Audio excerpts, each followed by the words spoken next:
ഈ മട്ടനും പിന്നെ ഈ ബിരിയാണി ഒന്നും കഴിക്കരുത്. ഈ ചിക്കൻ ബിരിയാണി, മട്ടൻ ബിരിയാണി അതൊന്നും കഴിക്കരുത്. പിന്നെ KFC, പിന്നെ ഈ ചിക്കൻ, പിന്നെ ബീഫ് അതൊന്നും കഴിക്കരുത്. ഇനി നമ്മൾ പറയാൻ പോകുന്നത് ഹെൽത്തി ഫുഡാണ്. ബീട്രൂട്ട്, കൊക്കക്കോള ഒന്നും കുടിക്കാനേ പാടില്ല. ഉള്ളി വാട്ടർ കുടിക്കണം.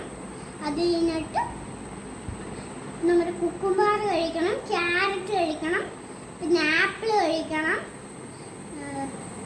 ടൊമാറ്റോ കഴിക്കണം, ബനാന കഴിക്കണം. ഇതെല്ലാം